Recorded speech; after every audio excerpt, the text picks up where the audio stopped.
దేవుని నామమునకు మహిమ కలుగునుగాక. దేవునికి స్తోత్రం. ఇంకా కొంచెం గట్టిగా చెప్తారనుకున్నా. హల్లెలూయా. ప్రభు అయిన యేసుక్రీస్తు నామములో కూడినందరికీ నా ప్రత్యేకమైన శుభవందనాలు తెలియజేస్తూ ఉన్నాను. ప్రపంచాన్ని జాగ్రత్తగా పరిశీలన చేసి చూస్తుంటే కనుక జరుగుతున్న విషయాలను బట్టి మనకు అర్థమవుతుంది, యేసుక్రీస్తు యొక్క రాకడ అతి సమీపంగా ఉన్నదన్న సంగతి మనకు అర్థమవుతుంది. ఎందుకంటే ఈ రోజున సోషల్ మీడియా చూడండి. సోషల్ మీడియాలో ప్రపంచంలో ఎక్కడేం జరిగినా క్షణాల్లో మన చేతుల్లోకి వస్తుంది కదండి. ప్రపంచంలో ఎక్కడ ఏం జరిగినా క్షణాలలో మన చేతిలోకి వస్తుంది. ఓకే, జరుగుతున్న విషయాలను బట్టి ప్రపంచంలో ఎక్కడేం జరిగినా క్షణాల్లో ఎక్కడ ఉంటుంది చెప్పండి. అందరికి మొబైల్స్ ఉన్నాయా అమ్మా? మొబైల్స్ ఉన్నాయా అమ్మా? లేదన్న వాళ్ళ చేతులు ఎత్తండి. నాకు మొబైల్ లేదండి అన్నవాళ్ళు చేతులు ఎత్తండి. పైకి ఎత్తండి, కొంచెం మీ మొక్కలు చూద్దాం అనుకుంటా. Very good. ఈ రోజున ఎలాగుందంటే సార్, ఇల్లు లేనాడన్నా ఉన్నాడు కానీ సెల్ లేనివాడు లేడు. అవునా? కనుక అందరికి సెల్ ఫోన్స్ ఉన్నాయి. ప్రపంచంలో నలుమూలల్లో ఏం జరిగినా క్షణాల్లో మన చేతిలోకి వస్తుంది. ఒక 5 నెలల క్రితం జరిగిన సంఘటన చెప్తాను, జ్ఞాపకం చేసిన తర్వాత మనం వాక్యంలోకి వెళ్దాం. 5 నెలల క్రితం అమెరికా దేశంలో జరిగినటువంటి ఒక సంఘటన. అమెరికాకి ఎన్ని స్టేట్స్ ఉన్నాయి?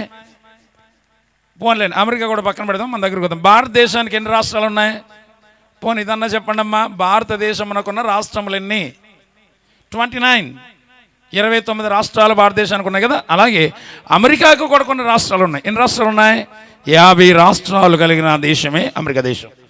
50 రాష్ట్రాలలో వెరీ హైఫై అంటే అక్కడ అది సామాన్యమైన రాష్ట్రం కాదు. ఆ రాష్ట్రంలో ఎక్కువ ఎవరు ఉంటారంటే ప్రపంచ ప్రఖ్యాతగాంచినటువంటి సినిమా యాక్టర్లు అందరూ అక్కడే ఉంటారు. ఆ రాష్ట్రం పేరేంటి? Los Angeles. లాస్ ఏంజల్స్ ఏమైంది? ఒక 4 నెలల వెనక్కి వెళ్ళి చూస్తే మీ యొక్క సెల్ ఫోన్లో కనబడి ఉంటుంది, చూసే ఉంటారు అందరు కదా. మొత్తం తగలబడిపోయిందండి. మొత్తం స్టేట్ అంతా తగలబడిపోయింది. లాస్ ఏంజల్స్ అంతా ఏమైపోయింది? కాలిపోయి మాడి మసి అయిపోయింది. ఇది జరిగిన తర్వాత రీసెంట్గా ఒక ఆర్టికల్ రాశాడు. ఆర్టికల్ రాసినోడు కూడా సామాన్యుడు కాదు. అమెరికాలోనే ఒక మ్యాగజైన్ ఉంటుందండి, అది టైమ్స్ మ్యాగజైన్. అంటే ఇంకా ప్రపంచంలోనే చాలా ఉన్నతమైన మ్యాగజైన్ వారు ఒక సర్వే రాశారు. ఏమి రాశారు అంటే వినండి. కొన్ని సంవత్సరాల క్రితం అమెరికా దేశంలో ఒక మీటింగ్ జరిగింది. ఆ మీటింగ్ అమెరికా దేశ చరిత్రలో ఒక మైలురాయిగా మిగిలిపోయింది. ఆ మీటింగ్ ఎంతమంది అటెండ్ అయ్యారంటే 5 లక్షల మంది అటెండ్ అయ్యారు మీటింగ్కి. ఎంతమంది అండి? 5 లక్షల మంది అటెండ్ అయ్యారంటే ఒకసారి ఊహించుకోండి ఎలాగుంటుందో. ఒక పెద్ద స్టేడియంలో పెట్టారు మీటింగ్. అది ఆ మీటింగ్ ఏంటంటే క్రిస్మస్ మీటింగ్. ఏ మీటింగ్ అమ్మా? ఒక సామాన్యమైన దైవజనుడు అనుకున్నాడు అమెరికా దేశ చరిత్రలో ఒక అద్భుతమైనటువంటి క్రిస్మస్ ఈవెంట్ చేయాలని గొప్ప గొప్ప సేవకులందరినీ కన్సల్ట్ చేసి ఏం చేశాడంటే ఒక మీటింగ్ డిసెంబర్ 28వ తారీఖున జరిగింది ఆ సంవత్సరం. అది ఆ మీటింగ్కి ఎంతమంది అటెండ్ అయ్యారు? 5 లక్షల మంది అటెండ్ అయ్యారు. వాక్యం చెప్పడానికి ఎవరిని పిలిచారు అంటే ప్రపంచంలోనే చాలా ఉన్నతమైన దైవజనుడు, ఆయన పేరే బిల్లీ గ్రహాం. బిల్లీ గ్రహాం గారిని వాక్యం చెప్పడానికి పిలిచారు. బిల్లీ గ్రహాం గారు గొప్పతనం గురించి మాట్లాడాలంటే ఆయన దగ్గరికి కొంతమంది వెళ్ళి అడిగారట, ఏమండి మిమ్మలను అమెరికా దేశం యొక్క ప్రెసిడెంట్గా చూడాలనుకుంటున్నారు అమెరికా దేశ ప్రజలు, కనుక ఈ సంవత్సరం వచ్చే ఎన్నికల్లో మీరు నిలబడాలి అని అడిగితే ఆయన ఏమన్నాడు? అంత చిన్న ఉద్యోగం నాకు వద్దు అన్నాడట. ఏ ఉద్యోగం అది? అమెరికా దేశం యొక్క ప్రెసిడెంట్గా ఉండడం చిన్న ఉద్యోగమా? వాళ్ళు ఆశ్చర్యపోయినప్పుడు వీళ్ళు అన్నాడట, ఎస్, ఇప్పుడున్న అమెరికా దేశం యొక్క ప్రెసిడెంట్ నా ముందుకు వచ్చి మోకాళ్ళు వేస్తే అతనికి నేను ప్రార్థన చేస్తున్నా అంటే నేను ఇప్పుడు ఎక్కడున్నాను? అమెరికా దేశం యొక్క ప్రెసిడెంట్ యొక్క పైన ఉన్నా, కనుక ఒక స్టెప్ కింద దిగిరమ్మంటారు నన్ను, అందుకే ఉద్యోగం వద్దు అన్నాడంట. అంత గొప్ప సేవకుడు. అలాంటి ఆయన వాక్యం చెప్పడానికి పిలిచారండి. ఆయన వాక్యం చెప్తూ వినండి, అందరూ హ్యాపీగా ఉన్నారా అని అడిగాడు నిలబడగానే. అనగానే వారు అందరూ అన్నారు, sir we are very very happy, చాలా సంతోషంగా ఉన్నామన్నారు. అనగానే నేను అన్నాడు కదా, మీరు చాలా సంతోషంగా ఉండవచ్చు కానీ నేను మాత్రం చాలా విచారంగా ఉన్నానన్నాడు. అనగానే అందరూ కూడా షాక్ అయిపోయారు. ఎందుకు ఈ మాట అన్నాడు అంటే వినండి, ఆయన అంటాడు కదా, ఈ భూమి మీద ఆకాశం నుండి అగ్ని కురిపించి దేవుడు 2 పట్టణాలని నాశనం చేసేసాడు. ఆ పట్టణాలు ఏంటో తెలుసా? ఆకాశము నుండి అగ్ని కురిపించి నాశనం చేయబడిన 2 పట్టణాలు బైబిల్ ఉన్నాయి. సొదొమ గొమొర్రా, చెప్పండి అందరూ. సొదొమ గొమొర్రా అనబడిన 2 పట్టణాలను దేవుడు ఆకాశం నుండి అగ్ని కురిపించాడు కదా, నాశనం చేశాడు కదా. అదే దేవుడు సొదొమ గొమొర్రా నాశనం చేసిన దేవుడు ఈ అమెరికా దేశాన్ని కానీ నాశనం చేయకపోతే దేవుడు పక్షపాతి అవుతాడు అన్నాడు. ఏమన్నాడండి? అమెరికా దేశం సొదొమ గొమొర్రా నాశనం చేసిన దేవుడు అమెరికా దేశాన్ని కానీ నాశనం చేయకపోతే దేవుడు ఏమవుతాడట? పక్షపాతి అవుతాడు అన్నది. బైబిల్ ఏం చెప్తుంది? దేవుడు పక్షపాతి కాడు అని చెప్తుంది బైబిల్. అయితే ఎందుకన్నాడంటే ఆయన చెప్పిన వివరణ ఇప్పటికి కూడా క్యాసెట్ నా దగ్గర ఉంది. ఆయన మాట్లాడినటువంటి ప్రసంగం 20 నిమిషాలు మాట్లాడాడంటే ప్రసంగంలో 5 లక్షల మంది ముందు నిలబడి గంటలు మాట్లాడలా. కానీ ఎంత సంచలనం అయిపోయిందంటే సొదొమ గొమొర్రాను దేవుడు ఎందుకు నాశనం చేశాడు అని ఆలోచన చేస్తే ఆ కాలంలో సొదొమ గొమొర్రా కాలంలో చిన్న పిల్లవాడిని అడగండి, ఒరే ప్రపంచంలో ఏదిరా గొప్పదని అడిగితే ఏం చెప్పేవారు? సొదొమ గొమొర్రా అని చెప్పేవారట. ఎందుకంటే సొదొమ గొమొర్రా అంత అందమైన, ఖరీదైన, విలువైన, సుందరమైన పట్టణాలు మరేమి లేవు భూమి మీద. చాలా సుందరమైన, అందమైన, ఖరీదైన, విలువైన పట్టణాలు చూసిన వారందరూ కూడా ఆహా ఏమి అందమైన పట్టణాలు, ఏమి ఖరీదైన పట్టణాలు, ఎంత సుందరమైన పట్టణాలని అందరూ పొగిడిన వాడే తప్ప తిట్టుకున్నవాడు ఒకడు లేడు. అంత అందమైన పట్టణాన్ని మనుషులు చూసి ఆహా ఓహో అనుకున్నారు, కానీ దేవుడు చూశాడమ్మ ఒకరోజు. ఎవరిని? సొదొమ గొమొర్రా పట్టణాలు కాదు, పట్టణం లోపల ఏం జరుగుతుందో చూశాడు దేవుడు. ఏం జరుగుతుంది లోపల? ఏమంటే మనుషులైతే పై రూపం చూశారు, కానీ ఏమంటే దేవుడైతే లోపల ఏం జరుగుతుందో చూశాడు. లోపల ఏం జరుగుతుంది? లోపల జరుగుతున్న పాపాన్ని చూసిన దేవుడు అసహించుకున్నాడు. ఎలాంటి భయంకరమైన పాపం అంటే వినండి, వరస వాయిలేని సంబంధాలు, అక్కని లేదు, చెల్లని లేదు, తల్లిని లేదు, భయంకరమైన విచ్చలవిడి తన పాపముతో నిండిపోయిన పట్టణాలే ఈ సొదొమ గొమొర్రా పట్టణాలు. మనుషులు చూసి ఆహా ఓహో అన్నారు, కానీ దేవుడు చూసి ఏమనుకున్నాడు? చిచి ఈ పట్టణాన్ని ఎందుకు చేశానా ఈ భూమి మీద, వీటిని ఉంచకూడదని దేవుడు ఏం చేశాడంటే ఆకాశం నుండి అగ్ని కురిపించి ఈ 2 పట్టణాన్ని నాశనం చేసేసాడు.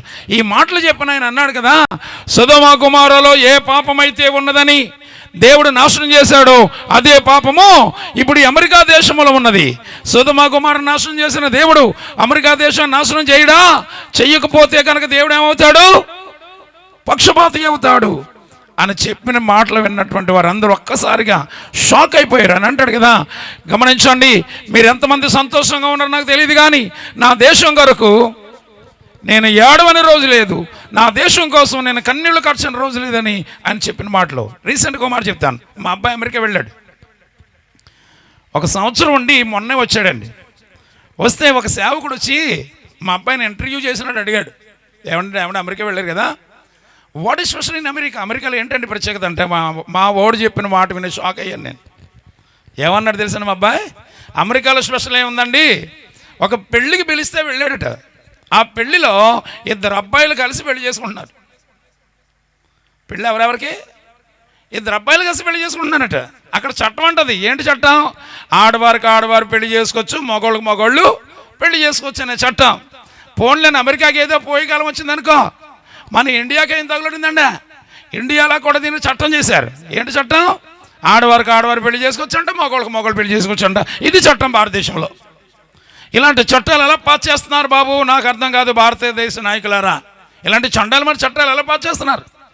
మళ్ళీ గొప్పగా చెప్తారేమని, ప్రపంచ దేశాలకి భారతదేశం ఆదర్శవంతమైన దేశం అని. దేంట్లోనైనా ఐఎమ్ ఎక్స్ట్రీమ్లీ సారీ. ఎందుకంటే వినండి, ఇలా ఒక్కొక్క దేశానికి ఒక చరిత్ర ఉంది కదా. ఏమండి నిజంగానే ఇది జరిగిన తర్వాత లాస్ ఏంజల్స్ అంతా అంటుకుపోయిన తర్వాత ఆయన 20 నిమిషాలు చెప్పిన ప్రసంగంలో చివరిగా ఆయన అన్నాడు కదా, మీరు ఎంతమంది సంతోషంగా ఉన్నారు నాకు తెలియదు, కానీ నా దేశం కోసం నేను ఏడవని రోజు లేదు, కన్నీళ్లు కార్చిన రోజు లేదు. అయ్యో అమెరికా దేశమా, నీ భవిష్యత్తు ఏంటి, నువ్వు ఏమైపోతున్నావని ఏడుస్తూనే ఉన్నా ప్రతిరోజు. మీరు ఎలా సంతోషంగా ఉండగలిగారు అని ఫైనల్గా క్వశ్చన్ అడిగాడు. ఇప్పుడు చెప్పండి, ఎంతమంది సంతోషంగా ఉన్నారు మీరు అని అడగగానే ముందైతే అందరూ చేతులైతే సంతోషంగా ఉన్నారన్నారు, కానీ ఈ మాటలు విన్న తర్వాత ఒకడు చెయ్యెత్తితే ఒట్టు. అది క్రిస్మస్ మీటింగ్ కానీ ఏ మీటింగ్లో మారిపోయిందంటే ఉపవాస కూటంలో మారిపోయింది. 5 లక్షల మంది మోకాళ్ళ మీదకి వచ్చారు. అయ్యో గొళ్ళమని ఏడ్చారు. దేశం ఏడ్చింది. మర్నాడు న్యూస్ పేపర్లో న్యూస్ పేపర్ చూడండి, బిల్లి గ్రహం గారి ఫోటో, ఆయన ప్రసంగం. ఏమండి, ఒక న్యూస్ పేపర్లో ఫస్ట్ పేజీలో ఏదైనా న్యూస్ రావాలంటే అది ఎంతో సంచలనాత్మకమైన విషయం అయి ఉండాలి. అలాంటిది ఏ న్యూస్ పేపర్ చూసిన బిల్లి గ్రహం గారి ఫోటో, ఆయన ప్రసంగం హెడ్లైన్ ఏం పెట్టారు? ప్రవక్త వలె ప్రవచించిన బిల్లి గ్రహం. ఏ టీవీలో చూసిన ఆయన ప్రసంగమే, ఏ న్యూస్ పేపర్ చూసినా చంచలం అయిపోయింది. అది జరిగి కొన్ని సంవత్సరాలు అయింది, దాన్ని మళ్ళీ జ్ఞాపకం చేసుకున్నారు. లాస్ ఏంజల్స్ అంతా ఏమంటే లాస్ ఏంజల్స్ తగలడిపోయిందంటే అమెరికా తగలబడిపోయినట్టు అంత లెక్కది, అంత అద్భుతమైనటువంటి స్టేట్. ఈ రోజున వినండి, ఒక్కొక్క దేశంలో జరుగుతున్న విషయాన్ని బట్టి మనకు అర్థమవుతుంది కదా. ఇప్పుడు భారతదేశం దగ్గరకు వద్దాం. వినండి సార్, భారతదేశానికి ఉన్నటువంటి అద్భుతమైనటువంటి ప్రత్యేకత ఏంటంటే ఈ భూమికి ఒక పేరు పెట్టారు. భారతదేశంలో ఉన్నటువంటి మట్టికి ఒక పేరు పెట్టారు. ఏంటో చెప్పండి ఎవరైనా. మీకు ఎలా కాదు కానీ కొంచెం బాగా చెప్తా. మనకి బైబిల్ బాగా టచ్ ఉంది కదా, బైబిల్ తెలుసు కదా. ఇశ్రాయేలు దేశం ఉంది కదా, ఇశ్రాయేలు దేశంలో ఉన్నటువంటి మట్టి ఒక పేరు ఉంది, బిరుదు ఉంది. మీరు ఎప్పుడైనా ఇశ్రాయేల్ దేశం వెళ్ళిన వాళ్ళు ఎవరైనా ఉన్నారా? ఇశ్రాయేల్ దేశం వెళ్ళిన వారు ఎవరైనా ఉంటే కనుక మాట చెప్తాను మీకు. ఫ్లైట్లో మీరు ఏమండి ఇశ్రాయేలు దేశంలోనికి ఫ్లైట్ అలా ఎంటర్ అవ్వగానే ఆ ఫ్లైట్లో ఒక సౌండ్ వస్తుందంట. ఏమన్నా తెలుసా? We are entering into the holy land. మనం ఇప్పుడు పరిశుద్ధ భూమిలోకి అడుగు పెట్టుచున్నామనే సౌండ్ వస్తుంది. ఎక్కడంటే ఆ ఫ్లైట్లో. అంటే ఏ భూమి అది? ఇశ్రాయేల్ దేశం అనుకున్నటువంటి ఆ భూమికి పెట్టిన పేరేంటి చెప్పండి? పరిశుద్ధ భూమి. అందరూ చెప్పండి, పరిశుద్ధ భూమి. అలాగే ఒక్కొక్క దేశానికి ఒక పేరు ఉంటుంది. ఇప్పుడు భారతదేశంలో ఉన్న భూమికి ఏం పేరు చెప్పాలి అమ్మ? కొంచెం అడిగి చెప్పండి. పుణ్యభూమి. Very good. ఏ భూమి అండి? పుణ్యభూమి అనే పేరు ఉంది కదా. కానీ ఏం జరుగుతుంది సార్ ఈ రోజున భారతదేశంలో? పుణ్యభూమి అనే పేరు కలిగినప్పుడు ఈ భూమి మీద ఏం జరుగుతుంది? రక్తపాతం. దేనికి? క్రైస్తవ సమాజం భారతదేశానికి ఏం చేసింది సార్? కీడు చేసిందా, మేలు చేసిందా? ఒకసారి చరిత్ర చూడండి. ఈ రోజున అద్భుతమైనటువంటి చదువుకున్న వారు ఎంత జ్ఞానులు ఉన్నారంటే కారణం ఏంటి? ఏమంటే భారతదేశానికి చదువు నేర్పించింది ఎవరు? హాస్పిటల్స్ కట్టించింది ఎవరు? ఏమండి నాశనానికి పోవచ్చున్న వారిని త్రాగుబోతులు మార్చేవారు ఎవరంటే క్రైస్తవులే. వ్యభిచారాలు మార్చేవారు ఎవరంటే క్రైస్తవులే. ఇలా చెప్పుకుంటూ పోతే ఒకటి కాదు, రెండు కాదు. క్రైస్తవ్యం భారతదేశానికి మేలే చేసింది తప్ప ఎక్కడ కీడు చేయలేదో. am I right? మేలు చేసిన క్రైస్తవ్యాన్ని ఏం చేస్తున్నారు సార్ ఈరోజు? చర్చిల్లోకి వెళ్ళి లాగి మరి కొడుతున్నారు సేవకుల్ని. ఇది క్షేమమా భారతదేశానికి?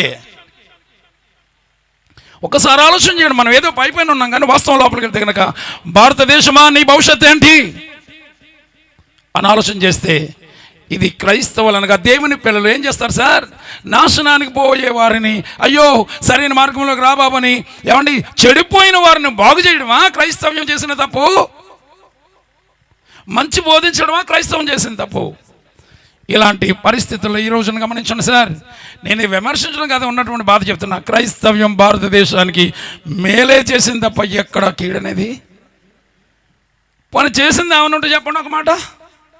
క్రైస్తవ్యం భారతదేశానికి ఎప్పుడూ మేలే మేలే. బీదలను ప్రేమించిన సమాజం ఏదేమైనా ఉన్నదంటే క్రైస్తవ సమాజం. బాధల్లో ఉన్న వారి దగ్గరికి వెళ్ళి ఆదుకునే ఏమంటే సమాజం ఏదేమైనా ఉన్నదంటే క్రైస్తవ సమాజం. ఒకటి కాదు కోళ్ళలా చెప్పగలను. ఈ రోజున ఏమంటే భారతదేశానికి వచ్చిన క్రైస్తవ మిషనరీలు చేసిన పరిచయం చూడండి ఒకసారి. స్కూల్స్ కావచ్చు, ఎలాంటి స్కూల్స్ ఉన్నాయండి? Christian schools. సరే విషయంలోకి వద్దాం. ఎందుకంటే వినండి, ఈనాడు ప్రపంచం ఇలాంటి పరిస్థితులకు వచ్చిందంటే యేసయ్య రాకడతి సమీపంగా ఉందన్న దాని సంగతి గమనించాలి. దేవునికి మహిమ కలుగునుగాక. ఈ రాకడ దినాల్లో, అంచె దినాల్లో జీవిస్తున్నటువంటి మనం టైం ఉండగానే, సమయం ఉండగానే వచ్చేయాలి.